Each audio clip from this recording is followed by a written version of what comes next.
This video is going to be on how series and parallel circuits are similar and how they're different. It's important to look here at how a series circuit allows for just one path for current to travel, and a parallel circuit, in this case, provides 3 branches. As we keep looking on here, we can solve using Ohm's law, which is voltage equals current divided times resistance, V equals IR. Here I have a 12-volt battery, I have a 2 ohm resistor, my amount of current is the same of 6 amps everywhere in the circuit, or in the particular single branch here. In a parallel circuit, I can use Ohm's law and I can treat each branch like it's a series circuit. So when I solve here, I've got a 2 ohm resistor in the outer branch, I've got a 2 ohm resistor in my inner branch. I have 12 volts. 12 volts divided by 2 ohms tells me I have 6 amps of current traveling on this branch here, and I have a 2 ohm resistor, so I have 6 amps traveling in this first branch. I can add up my resistance here, 6 amps plus 6 amps, and I get a total current of 12 amps. So what I have here is a little different scenario. It's important that we realize that parallel circuits, because they provide more than one path, well, let's just say that they're treated a little differently when we're solving using Ohm's law. In this case at the bottom here are a couple different examples that are probably worth your time to go back and look at. Taking a look at voltage, current, resistance in a parallel circuit. Here I've got an example diagram, and I'm just going to practice and walk you through.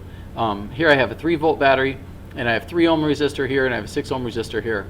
I think it's important to realize that my voltage drop across both of these are 3 volts. My current is different though. My current here, using Ohm's law, is going to be 1 amp here and a half amp here, or 0.5 amps. When I add them together, my total current is 1.5 amps. In this example right here, I can actually illustrate that using numbers. I have a 3 ohm resistor here, 1 amp, and this is just re-supporting what I was identifying over on the other picture. This is how you would actually solve it. Unfortunately, I hate how these circuits here are open, so it's kind of misleading to think that current is flowing with an open circuit. Anyway, just a detail. Moving on here. Here's an example of how we use the reciprocal rule. And I don't want you to overthink it. Sometimes we get all caught up in like, oh, what's going on here? I don't think that's necessary here. Essentially, you're trying to solve for the total resistance.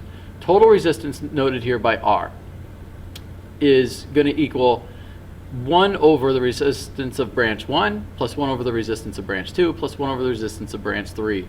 And in this case here, if I have 8 ohm resistance for 1, and 8 ohms of resistance on branch 2, and 4 ohms of resistance on branch 3, I can solve using 1 over R equals 1 over 8 plus 1 over 8 plus 1 over 4. And I can find my common denominator here is 2 over 8. 2 eighths is the same as 1/4. 2 8 plus 1 8 plus 1 8 gives me 4 eighths, which is 1/2, or 1 over 2.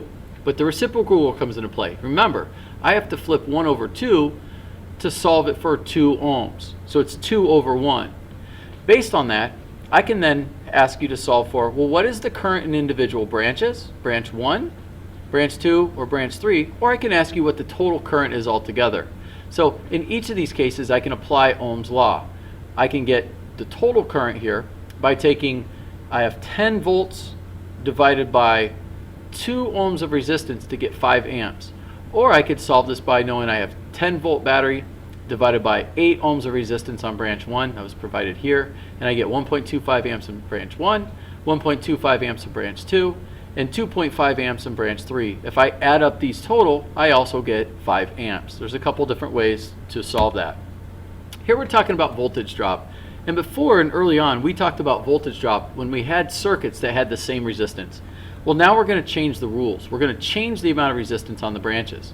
So when I'm solving for the total resistance, or excuse me, the voltage drop, in this example, I have 3 resistors with the same resistance. I can just take the total voltage divided by the number of resistors. So here I have 3 volts divided by 3 resistors, and that's a 1 volt drop per resistor. However, the rules change when I start changing the amount of resistance provided here. So here, for series circuits, here if I know that I have a 120 volts and I have an 80 volt drop here, the total voltage must equal my total voltage provided by the circuit. So 80 plus 40 equals 120. So I can solve that as voltage drop, voltage total must equal my voltage drop of each of the resistors. So I have 120 volts total equals 80 volts, which was provided, plus X being this, what I'm solving for, is 40 volts. And I can solve this again here. Here I just happen to have 3 different resistors, all of which will have different voltage drops. Notice What is the missing voltage drop? Well, 12 volts total. Here I have a 3 volt drop. Here I have a full 4 volt drop. Those are provided. So I have 12. Technically, I would be minus 7 equals 5. And I get 5 volt drop here. Once again, I think it's important when we solve for voltage drop in a series circuit that we solve for current first. That'll help you along the way.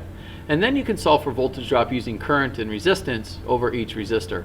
And voltage can differ when one uses different resistors, or excuse me, technically let's just say voltage drop can differ when we have different resistors.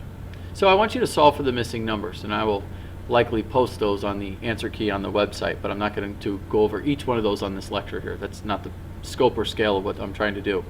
And then last but never least, we can look here at another parallel circuit. This here has 1, 2, and 3 branches. We can apply the same very concept that 60 volts is going to be the voltage drop over each of these branches.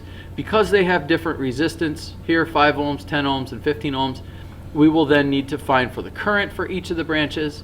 And in this case, there's a couple different ways we can go about it, but the voltage drop is always the same total amount of voltage provided of 60 volts across each of the branches. Any way we draw this up, and really this is the same concept but just a little different drawing as the parallel circuits that we've done up to this point. Here we're going to get into watts and power. I'm going to go fairly quickly on this. When we talk about watts and power, electrical power is measured in watts, just like mechanical power that we studied in the stairwell. You get charged, or your families get charged by utility companies for using kilowatt hours, and that's identified as small k, capital W, H.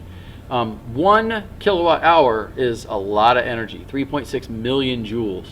We're going to be solving for power equals current times voltage, and really it's important to realize that voltage and current are going to tell you, or going to allow you to quantify using this 3 variable problem, the amount of power, the amount of watts used. So power is current times voltage, and here I have a little word problem and I'm just solving for this 3 variable problem.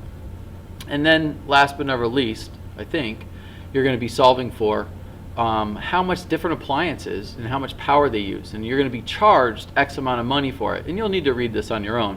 But I'm going to get right into solving. Here, because we pay for electrical power, different appliances cost different amounts. You know, it's safe to say that the more power, the more expensive it is. I mean, what's presuming we use it for long duration of time, but you can always quantify it.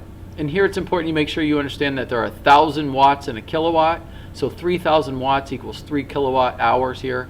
And you can take and multiply, here it was for 2 hours, right, in this word problem. So I get 6 kilowatt hours times 15 cents a kilowatt hour, and it would cost 90 cents to run a stove for 2 hours at this rate.